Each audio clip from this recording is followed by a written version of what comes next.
kembali lagi di Ruang Zaki. Kali ini kita akan membahas soal status anak di luar kawin. Bunga sendiri ada Bu Dr. Erni, Ibu dosen Business Law Binus University. Kita lanjut lagi bahas soal ini status anak di luar kawin. Ada yang di luar kawin itu bisa nikah siri, ada juga mungkin karena kecelakaan. Anak muda lah biasa, Bu. Ini gimana memaknai itu dari sisi hukum, Bu? Iya, kalau dari sisi hukum sih kita lihat lagi di Undang-Undang Perkawinan ya. Bahwa kalau di Undang-Undang Perkawinan itu disebutkan bahwa anak luar kawin, itu kan namanya anak luar kawin ya. Anak luar kawin itu hanya punya hubungan keperdataan dengan ibunya dan keluarga ibunya. Udah gitu.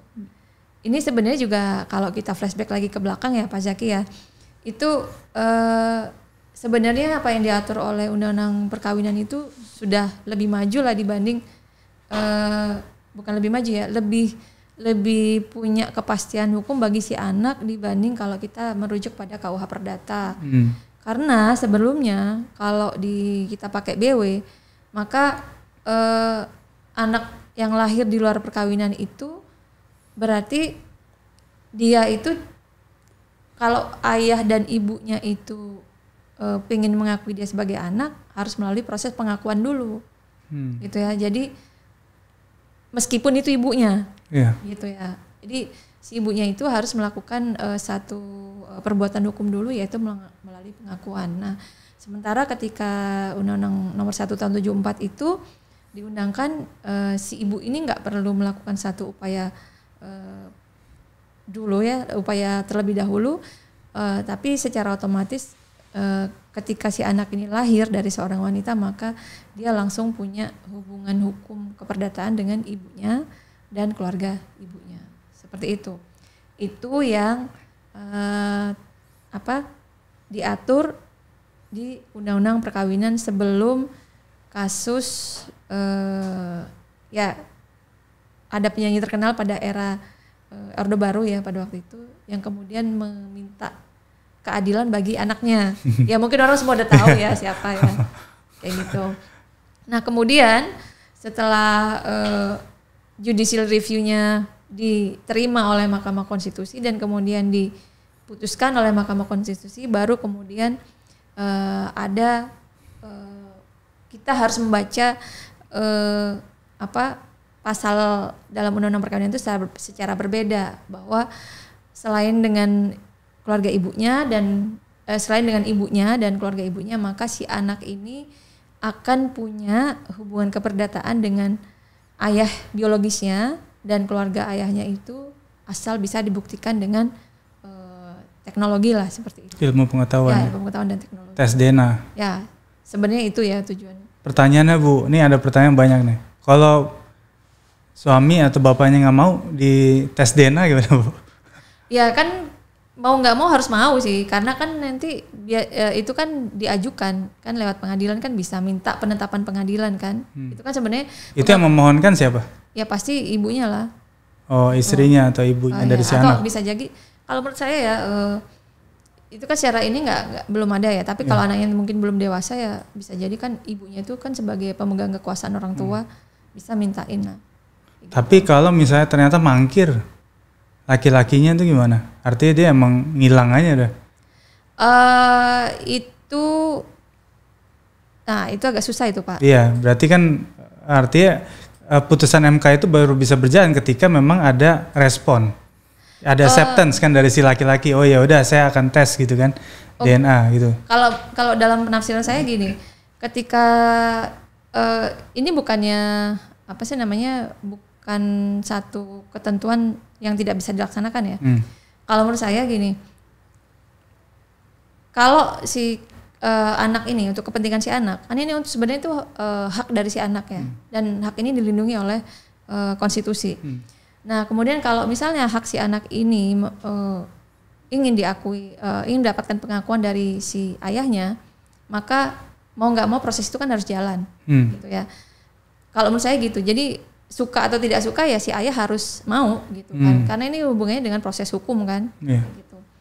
Nah palingan yang sekarang ini masih belum jelas ya, itu adalah bagaimana kemudian setelah adanya pengakuan, kemudian hak-hak si anak ini bagaimana cara menuntutnya dari si bapaknya itu, kayak gitu. Kalau selama ini kan tujuannya adalah mungkin supaya si anak ini punya garis apa tuh namanya? Nasab. Oh, nasab agak kita ngomong beda lagi ya itu ya. Kalau si anak itu supaya punya apa ya pengakuan, supaya punya apa ya dia diakui sebagai anak sah dan kemudian dari si bapak biologis ini dan kemudian dari adanya pengakuan tersebut kemudian dia punya hubungan hukum keperdataan dengan si bapaknya dan dengan itu nanti si anak ini akan berhak untuk mendapatkan waris ya dari si bapaknya. Itu secara umum seperti itu ya. Yeah. Tapi nanti terlepas lagi nih rumitnya adalah nanti kita lihat ini dia berasal dari golongan mana juga gitu karena ini kan hukum keluarga ya. Jadi nanti kita akan lihat dia dari golongan mana. Misalnya kalau ia beragama Islam maka kita juga harus melihat dulu dari ketentuan KHI-nya seperti apa. Karena KHI itu punya apa ya? Punya ketentuan mengenai siapa anak yang bisa diakui dan siapa yang tidak. Gitu ya. Tapi sebenarnya kalau secara umum ya apa seperti yang diatur oleh putusan Mahkamah Konstitusi itu. Jadi intinya bahwa hak dari masyarakat anak-anak Indonesia yang lahir kemudian tidak mendapatkan status hukum gara-gara kelakuan ya bapak dan ibunya itu, maka dia sudah dilindungi, negara sudah hadir lah untuk melindungi anak-anak seperti ini, kayak gitu. Nah, jadi orang tua yang enak-enak, negara yang nanggung. Nah kan kalau negara kan tugasnya kan mudak-mudak apa sih namanya? Cuci piring ya. Kayak gitu. Jadi, nah kalau masalah nasab dan segala macam itu nanti kita udah beda ngomonginnya. Kalau kita harus masuk ke dalam ketentuan KHI-nya seperti apa, seperti itu sih. Nah, oke ya. Nanti pengakuan terhadap anak ini pun ya nanti akan diberikan apa sih namanya perubahan pada akta lahirnya ya bahwa nih anak sudah mendapatkan pengakuan. Itu biasanya nanti ada perubahan dalam dokumen akta lahirnya dia bahwa nanti ada catatannya keluarga ya segala macam. Itu akan diubah sesuai dengan putusan yang sudah ini. Nah, ngomong-ngomong masalah kartu keluarga tadi. Nih di dalam putusan Mahkamah Konstitusi itu kan sebenarnya tidak ingin mereduksi pernikahan yang sudah sah di mata agama, gitu kan? Pernikahan yang sudah sah di mata agama supaya kalau menurut agama sah berarti anak ini anak sah dong, gitu kan? Nah, oleh karena itu meskipun status hukumnya dia sebagai anak luar kawin, maka selayaknya negara itu memberikan perlindungan kepada anak yang dianggap luar kawin ini, yang menurut agama itu adalah sah. Gitu. Jadi dengan cara anak ini secara hukum diberikan celah, diberikan satu kesempatan untuk upaya mendapatkan pengakuan dari bapaknya, gitu ya. Nah di sisi lain ada pula fakta yang timbul nih dari putusan ini. Jadi sekarang ini rupanya ada satu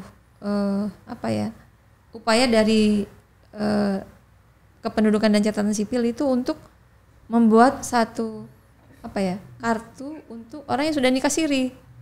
Nah, itu juga masih kontroversi sih sebenarnya ya, karena ada juga yang nggak setuju bahwa kalau misalnya nikah siri itu kemudian dibuatkan catatan. Jadi nggak jelas dong kepastian hukumnya kan? Nah kayak gitu. Nah nanti ini bukannya malah semakin mendorong gitu kan? Jadi ada double standard ya? Iya kan, dualisme kan jadinya. Ya gitu. Nanti orang sangka ini boleh nih, bukan bener ya, tapi ini boleh nih. Kalau gini aja boleh, ngapain saya harus nyatat-nyatat? Tapi nikah siri kan hanya di agama Islam. Sejauh ini istilah siri ya memang agama Islam ya, tapi ada juga kalau setahu saya ya, di agama lain ya. Cuma istilahnya berbeda aja. Gitu. Misalnya gini,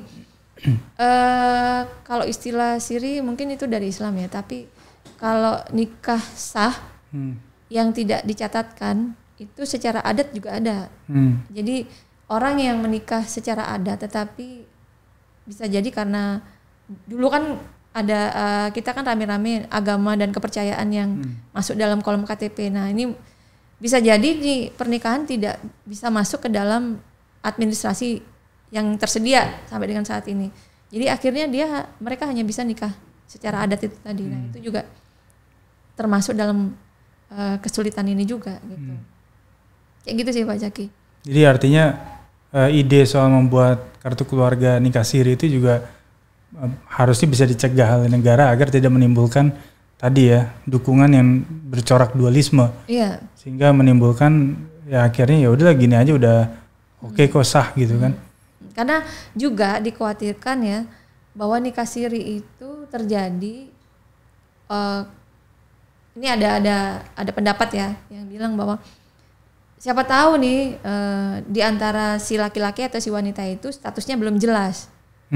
Jadi kalau si laki-laki bisa jadi dia udah punya pasangan. Tapi kan kalau laki-laki boleh poligami. Yeah. Tapi tetap dengan prosedur tertentu ya. Nah, yang ditakutkan adalah si istri ini masih punya suami, poliandri. Dia nikah siri dengan orang lain gitu, dan kemudian dapat dokumen catatan itu, seperti itu. Iya benar. Apalagi kelemahan data kependudukan kita ini kan ngetresnya masih sulit kan? Ya, belum ada apa sih namanya? Iya. Dimanapun tuh mau di kelurahan. Sinkronisasi ya? Iya. Mau di pengadilan agama, di pengadilan negeri masih jadi perkara gitu ya. Jadi kadang orang bahkan ada KTP yang dimanipulasi misalnya. Data yang dimanipulasi, ditembak gitu ya.